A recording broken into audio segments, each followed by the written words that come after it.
So, a couple days ago, me and my dad made a list of the MCU movies ranked, and now we're going to do it for Star Wars. Hooray! I haven't seen this. Is this the combined list again? Yeah, it's a combined list. I have not seen it. I'm interested. So, number 11 on the list is, what a surprise, it's the Rise of Skywalker. It stinks. The Rise of Skywalker. Alright, I'll try to think of, I'll try to think of some pros for it. It doesn't leap off the screen and poop in your lap. That's a pro. Yeah. I guess my only big pro is that Rose is kind of out of the story a little bit, and I guess some of the action scenes were okay. Like, I don't know if this is a controversial take or not, but I think the sequel trilogy has the worst action overall out of all the trilogies. I feel like the sequel trilogy has a magical property that every time I watch it, it makes me more angry. And none of the other Star Wars movies do that. Yeah. I don't get angrier every time I watch it. Because I remember we saw it in the theater, and I was like, okay, that was fun. Yeah, we thought it was all... But then you sit there and think about it, and it's infuriating. Yeah. Alright, so here's all our cons with it. Rey is still overpowered. She's even more overpowered than she was in The Last Jedi. She can do Force lightning, which is a Sith technique that only certain Sith can do. She can do Force healing, which is only like the top Jedi can do, and Yoda is not even that strong. Is not even strong enough to do it. So even that lumpy haircut she has in the picture is annoying. Yeah. She looks like a Mignetta from My Hero. Look at her hair. I would. She looks like she got those grapes on her head. It does. That was a good joke. But whatever. There's a lot of dumb plot holes, particularly the one at the end with the stupid lightsaber teleport force thing. Yep. That doesn't make any Force sense. Healing, dumb. Teleportation, dumb. Once again, the Force healing is that. So the Force healing is a special Jedi technique that only the top Jedi can do, and Yoda isn't good enough to do it. So Rey can just do it because she needs to.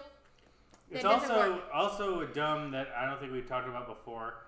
Is that like every Jedi is all the Jedi before her, which makes no sense because most of the time there's a bajillion Jedis running around, so they can't all be all Jedis before them. Yeah, I thought that was a stupid thing. How's that come? Because like they were making that statement in there that like Rey has like the powers of all the Jedis before her, like it's like it's one for all or something. At the time, she was... Well, in that Force scene, everyone's talking to her, like, except Obi-Wan. That's, like, the only voice that's not coming. So. Yeah, and then she's... but, like, it doesn't make sense. It doesn't make sense that she has the combined powers of all the Jedis. Yes, that does not make sense. Yeah. But, here's the thing. There's a lot of plot holes. The action wasn't that great. Probably just the worst final battle out of all the movies. Yeah. Well, actually, maybe it's a little better than Solo. That's because Solo isn't a real final battle and whatever. So, it's bad, and that's all I have to say about it.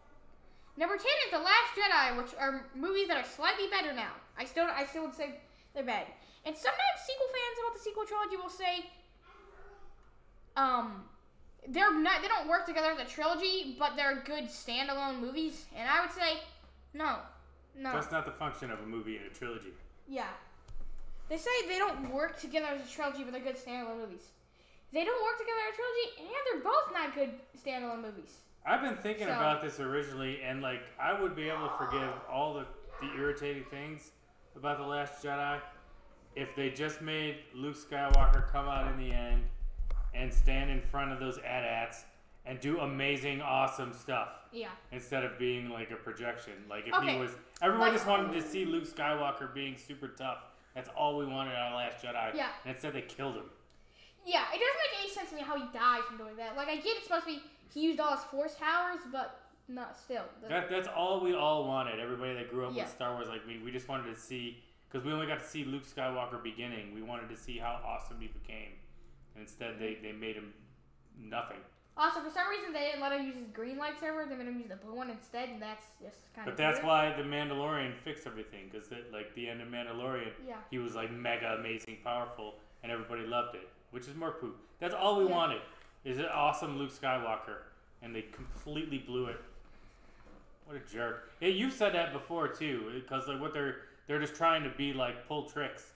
It's like guess what? You think Luke's gonna want his lightsaber? Gotcha. Yeah. He doesn't want it. They're trying to do gotcha. Nobody wants that. Gotcha. Yeah. I can choke you out, director and writer of Star Wars.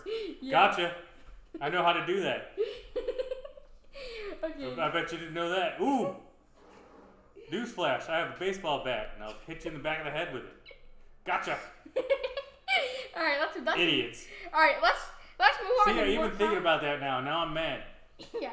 Here's more cons of this movie. Luke Skywalker is now like Luke Skywalker was in the original trilogy. That's right. Yeah, they made him all angry and surly, and even the actor said, Mark Hamill, you see interviews with him, he said he disagreed with everything they did. He said Luke Skywalker was the most hopeful, like optimistic guy in the whole galaxy, and they turned him into like a scared, miserable guy. That's not who he was. I've seen clips on that. Man. And Rose is annoying. That Canto bites stinks. It's good bad. And next we have The Force Awakens, which when people say the sequel trilogy don't work as a trilogy, but they're good standalone films, I could see this argument for this one, but not for any of the other ones. Which the reason is the problem with it is that it's a copy of A New Hope. And yeah, of course it is. Yes.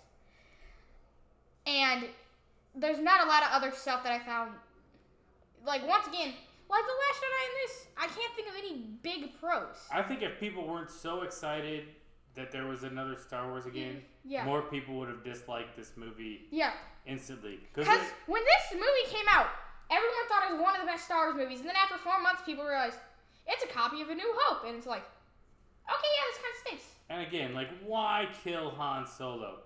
Yes. Because that's, again, all everybody wanted was to see Han Solo and Princess Leia and Luke Skywalker off saving the world. That's what Star Wars was. Not these new dorks. Yeah. I mean, and here's the thing. In each movie, the sequel trilogy, they killed off a main character from the original trilogy in, like, the stupidest way possible. Ugh. And, there are some pros, but, like, it's not good.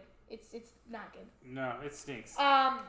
I didn't think it was necessary. Because really the only movie that I think is super bad would be Rise of Skywalker, and these ones are just kind of a little below average, I would say. 7 and 8, but these were easily my least 3 favorite movies. So the next ones we're gonna have more positive reviews of. Yeah, some of the ones that make me angry. Yeah. So this one, there's some pros and some cons with it. It has the second best lightsaber duel in all of Star Wars at the end. Yeah, it's great. Yeah, and like I heard at the time, like everyone said it was good because it went on for too long and it was too crazy. I saw it in the theater and I remember I liked it, and I remember people at the time didn't like it, and instantly everyone hated Jar Jar. But yeah, I don't find Jar Jar annoying. I like this better as time goes on. Like this one, when I see it, especially since those ridiculous sequels have been out. Yeah. This one I like much more now because it showed you some new stuff that we hadn't seen before. Yeah. It showed you new places. It wasn't. It was newer and more exciting. So, yeah. Yeah. So I rated this higher than you. I see. I might go higher still. I told you I was arguing between this and Attack of the Clones. Yeah. I had to think hard about that. Yeah, but the pod racing scene is good, and like I don't really have a lot of big cons with it. There are some little ones I have, like there every once in a while there are a couple. There's some. Actually, I don't remember any bad dialogue in this.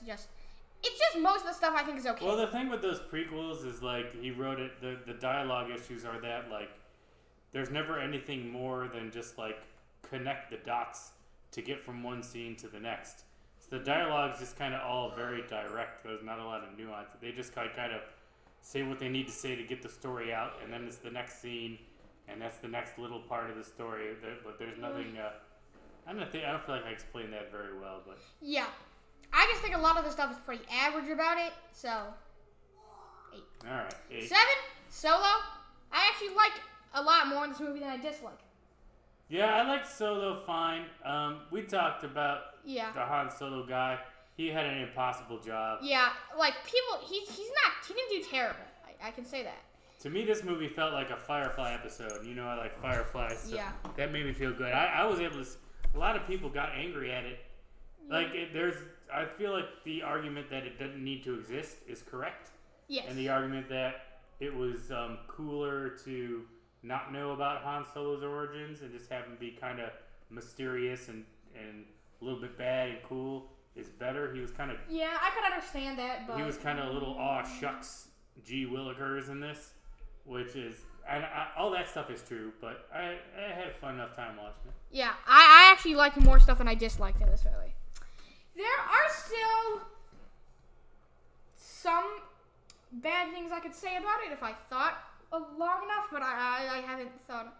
I don't think any of the villains are very strong characters, and it is kind of it's not needed, but I think I haven't kind of put this thought together in my head before, but I think that I could say that I like this movie fine, but it's also true that probably the Star Wars universe would be better if it had never been made.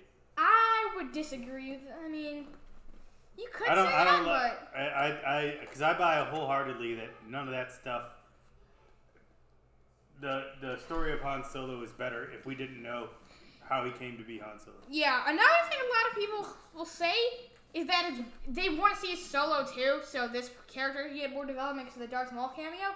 But I can say Disney has no more plans to make a Solo too. Yeah. Especially considering this made no money, I don't think they want to bring it back. But maybe he'll come back in the Obi-Wan series. Yeah. That would be cool. Yeah. 6, Attack of the Clones. Now, the interesting thing about this is that I would like to say it's a good movie, but I can't because of one reason, and you probably know what I'm going to say. Oh, what? The romance between Anakin and Padme. I actually like pretty much everything in this movie except that. It's very bad. So that just kind of brings it down for me to like a 7 out of 10 to like a 6 out of 10. So. What's the worst part of the romance? What's the worst set of sequences in the movie? I don't know. Maybe it's the one where they're rolling around in the grass. The grass is definitely the worst part. That is the correct answer. That grass, oh boy, that was infuriating. It was. Oh my god, so boring and bad. And here's something that I would think is that. Like with the sequels, everyone originally liked them that started disliking them with most of the sequels. So was that the case for the prequels? Because that made me think, would that be the case for the prequels? Where like at first they liked them, but then after a couple months they realized, oh, maybe this isn't as good as we thought.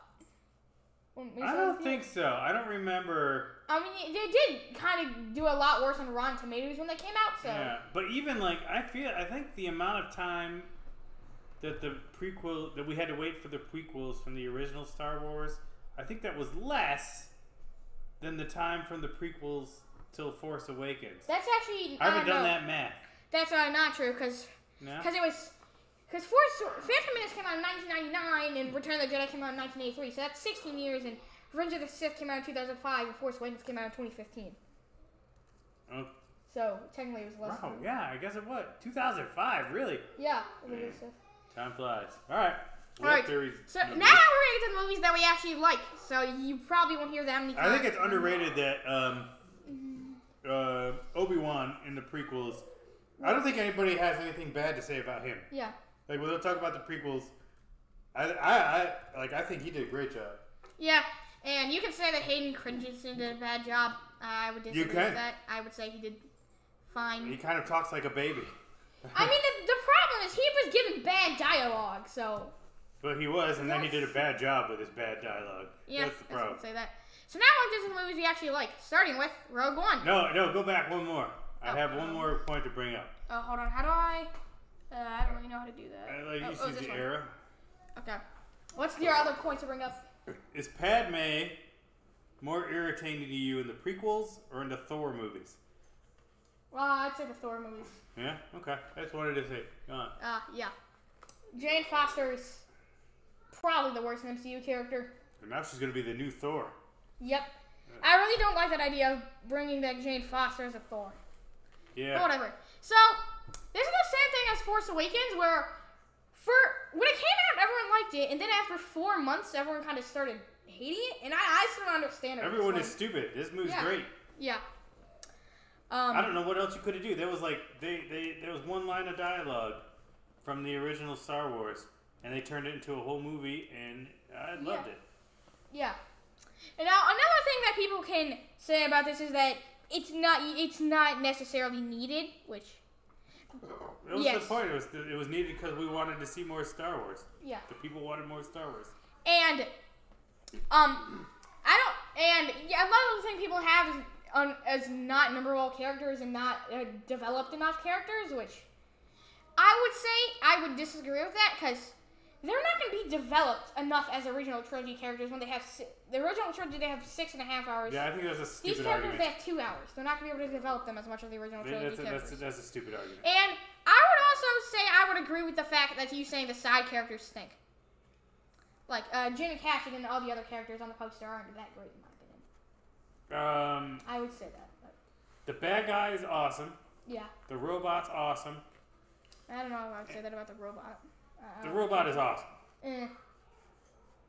You want to fight about it? Maybe. I like the robot. Okay. And I like the two Chirin Imwe and his bodyguard guy. Yeah. I didn't really like any of the side characters this time. I didn't like Saw Gerrera. And I like that guy in almost everything. But his voice was dumb. Why did he talk like he was losing his voice all the time? Yeah. He sounds like... What do you talk like that for? Spit it out, dummy. There's kind of like spoilers in this. It's alright. I mean, you're watching this list, you haven't seen any of them. Yeah. Watch a different list. Yeah. Anyway, Rogue One's great. Yeah. Yeah. I like... I like Rogue One.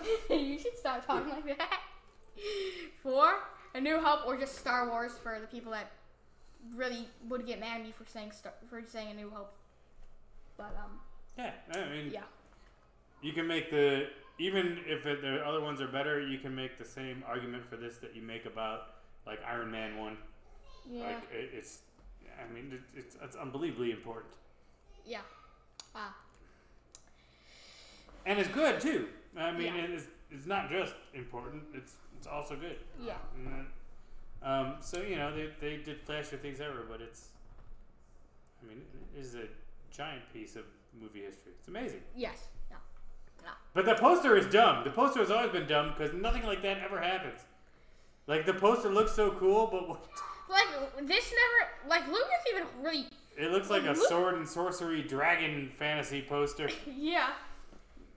And also, I looked at the trailers for this, and the trailers make this look like some weird, like... It also looks like Luke Skywalker does, like, 1,000 push-ups every day. It doesn't look like that in the movie. Yeah. The poster's goofy. Yep. Alright, 3 on the list. Return of the Jedi. This is definitely... That could have gone almost saying, I love Return of the Jedi. Yep. I would say that it is really good, and I don't really have any cons with it. No, I agree. You had it, okay, 3 and 2. Yeah, we're in the same ballpark. We're pretty close on this list for the most part. This is the one we disagreed on a little bit.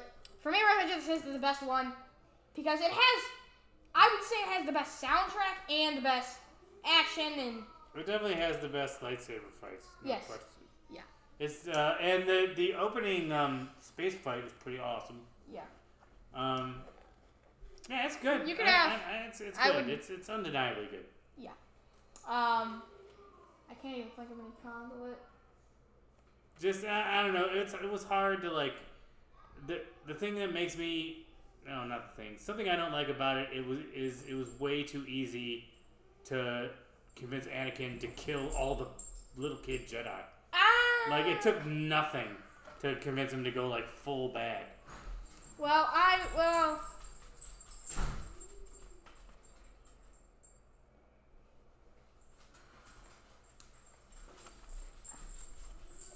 could see how you would say that, but I would disagree with that. Okay. Like, that was something I felt. Like, Palpatine has kind of been tricking him into... Because I don't know... So my thing would work, because it seems like Palpatine says, if you kill me in Episode 6 and Episode 9, then you're going to turn to the bad side. So maybe it's like once you do enough bad things, it just comes to you or something. I don't know. I felt like if that happens with that when Anakin killed Mace Windu, then it would make sense. But if it doesn't, then none of the turning to the dark side makes sense at all. Yeah. But whatever, right? It's just I don't know. It's good. That Number 1, Empire Strikes Back. I love Empire, but we probably like it for different reasons. Yeah. I mean, I used to not like this one because, I don't know, I just didn't like it. I don't know why. I just thought it was not that good. You didn't think it was as exciting as like 3? I could see why, you know? Yeah. I mean, when, I first watched the movies I just kind of cared about the action more than the actual story. Yeah. But actually for a while I did think, for a while until for most of the time I've been watching Star Wars, I thought Episode 2 was the worst most of the time. Really? Yeah. You like Phantom Menace better? I could see it. I have thought hard about if Episode 1 is better, but for me it always comes back to the Yoda fight. Yeah. It's too good to see Yoda fight. Yeah, that. And this thing, it was just too massive. The Darth Vader reveal is too massive. Yeah. That thing was shocking. Yeah. I saw this one clip on YouTube, and it was like a cinema reaction of it, and everyone was kind of like, wow. Yeah, you can even see now, there's all kinds of YouTubes of little kids watching it and not knowing and hearing that come out, and you'll see their faces. It's, if you're coming from Star Wars first and then into this, that is mind-blowing. So if we were going to change this list, what would we do? Because I think we should probably move this up a little bit. I think we should move Solo up some. That's just my opinion, but I think we should move it up here. Solo up over Attack of the Clones, maybe? What's after Solo? So, right now, for Phantom Menace, Solo, and Attack of the Clones, we have Attack of the Clones here, Phantom Menace and last, Attack of the Clones in... No, not Phantom Menace last, but out of these 3, I think we should move this here. I think we should move Solo down 1? No, move Solo up 1 over Attack of the Clones. Nah, there's too much, nah. I would disagree. I think Solo's better. I'm not on board with it. Okay. So then... We can, but maybe our rankings change there. So you would say you might rank Solo at 5? Or you have Solo at 6? I'm not putting Solo at 5. I don't think I can put it above any of these movies. Solo's too much. I can't put Solo above any of these ones. Yeah, I can't put it over Attack of the Clones. Even with the romance, there's still too much other stuff. There's still big wars. There's the arena scene. Yeah. With the monsters. Like and I said, the for Attack of the Clones, I like everything in it except the romance, pretty much. Yeah, there's too much that's better than Solo. I can't do it. Alright, well, that's it for this video.